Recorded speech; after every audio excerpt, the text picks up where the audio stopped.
Ya, selamat malam rekan-rekan Bina Abdi Wiyata sekalian.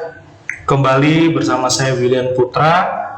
Pada malam hari ini kita akan membahas sebuah ilmu ekonomi, di mana materi pada kali ini kita akan belajar mengenai adanya ilmu ekonomi deskriptif, ilmu ekonomi terapan, dan teori ekonomi itu sendiri.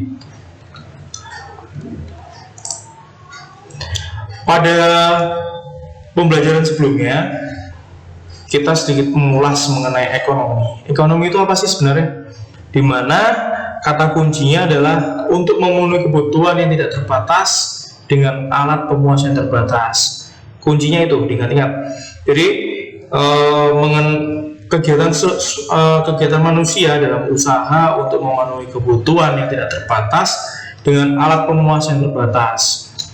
Pada dasarnya, ekonomi terdiri dari dua kata, yaitu oikos dan nomos, yang berarti rumah tangga itu oikosnya dan nomos itu merupakan aturannya. Yang terdiri dari ekonomi itu sendiri itu dari bahasa oikonomia dari bahasa Yunani, ya. Dan pada malam ini kita akan ada pembagian ilmu ekonomi itu terdiri dari ilmu ekonomi deskriptif, ilmu ekonomi teori, kemudian terapan ilmu ekonomi. Memasuki ilmu ekonomi deskriptif atau deskriptif ekonomi itu merupakan sebuah gambaran tentang adanya keterangan-keterangan faktual di dalam suatu keadaan ekonomi tersebut dalam bentuk angka, grafik, kurva, atau penyajian lainnya. Contoh ilmu ekonomi deskriptif itu tentang pendapatan nasional, jumlah pengangguran, dan neraca pembayaran. Jadi mengapa dikatakan deskriptif? Karena dia memberikan gambaran yang faktual tentang suatu keadaan ekonomi dalam bentuk angka, grafik, kurva, ataupun penyajian lainnya. Nah, manfaat ilmu ekonomi apa sekiranya? Supaya untuk dapat untuk lebih dalam ketika kita mengkaji atau menganalisa suatu gambaran.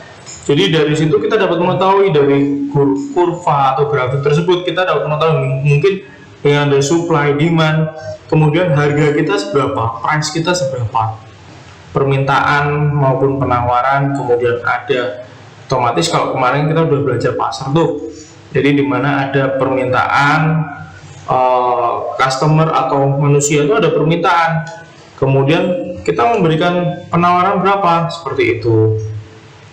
Nah, ilmu ekonomi deskriptif ini dipakai saat Indonesia sedang dilanda krisis moneter pada tahun 98. Jadi BPS itu memberikan sebuah gambaran mengenai adanya kondisi ekonomi Indonesia baik secara makro maupun secara mikro, dimana kita tahu bahwa pada saat itu Indonesia sedang gonjang-ganjing, ya. Jadi Menteri Ekonomi menerapkan sebuah krisis itu berdasarkan dari ilmu ekonomi deskriptif. Nah, ilmu ekonomi deskriptif itu ada ilmu ekonomi positif dan normatif, di mana ilmu ekonomi positif ini membahas mengenai deskripsi fakta, situasi, dan hubungan yang terjadi dalam ekonomi. Apakah fakta tersebut itu masih berlaku, ataukah tidak berlaku, atau akan berlaku. Contoh adanya masker. Masker ini dulu kan kita tahu masker ini dulu harganya hanya Rp500, tapi saat ini dia bisa menjadi 5.000 atau bahkan bisa menjadi 10.000 satu masker ini. Nah, ini otomatis termasuk dalam adanya ilmu ekonomi positif. Kemudian ilmu ekonomi normatif, apa sih itu? Dimana membahas mengenai pertimbangan, nilai, dan etika. Apakah yang sebaiknya harus dilakukan? Jadi kalau dengan seperti itu kita harus melakukan seperti apa itu untuk menentukan langkah ke depannya. Selanjutnya mengenai ekonomi terapan atau applied economy, di mana ekonomi terapan ini untuk kita mengetahui kira-kira ekonomi kita ini produksinya seperti apa. Nah, apa sih ekonomi terapan tersebut? Ekonomi terapan itu merupakan menggunakan kerangka dasar dari analisis yang diberikan oleh teori ekonomi untuk kemudian diaplikasikan ke dalam ekonomi pembangunan, bisnis, dan sebagainya. Jadi fungsinya ini untuk penerapan dalam pembangunan, dalam bisnis. Gambarannya seperti itu. Membahasnya apa saja sih? Membahas secara khusus mengenai penerapan ilmu ekonomi di rumah tangga produksi atau produsen.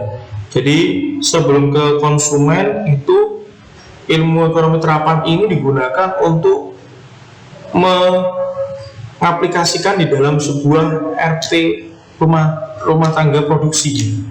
Contoh nih, mungkin kita bisa tahu mengenai ilmu ekonomi produksi, kemudian analis harga, manajemen, agrobisnis, dan sebagainya. Jadi misalnya nih, analis harga, kita melakukan, di sini ada harga cabai saat ini itu harusnya saat ini tinggi, misalnya saat ini tinggi, otomatis kita harus memberikan produsen kita harus memperbanyak produk tersebut di pasaran dengan tujuan untuk menyeimbangkan pasar, seperti itu ya. Kemudian mengenai ilmu ekonomi teori. Nah, ilmu ekonomi teori sendiri di sini menjelaskan mengenai ilmu ekonomi yang secara sederhana. Suatu sistem ekonomi bekerja dengan ciri-ciri yang penting dari sistem ekonomi tersebut. Di dalamnya ini terdapat ekonomi mikro dan ekonomi makro. Apa sih ekonomi makro dan mikro ini? Seperti garis besar gampangannya, ekonomi makro itu dia secara besar. Misal kita melihat akan adanya sebuah bumi. Bumi itu kita lihat secara utuh dia bulat, tetapi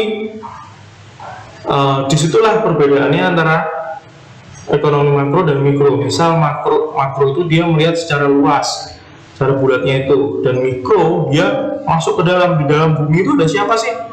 Ada manusianya, ada hewannya, ada laut, ada gunung, dan sebagainya. Itu termasuk ke dalam mikronya. Dan di dalam situ nanti ada apa lagi? Dalamnya laut itu ada ikan, ada sebagainya, dan seperti itu.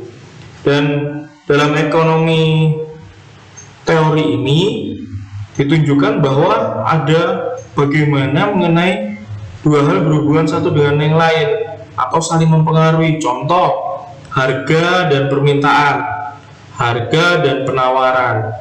Jadi ada supply and demand, di mana kita tahu bahwa dari ada supply dan demand ini mewujudkan sebuah akan adanya harga. Jadi kalau permintaannya sedikit,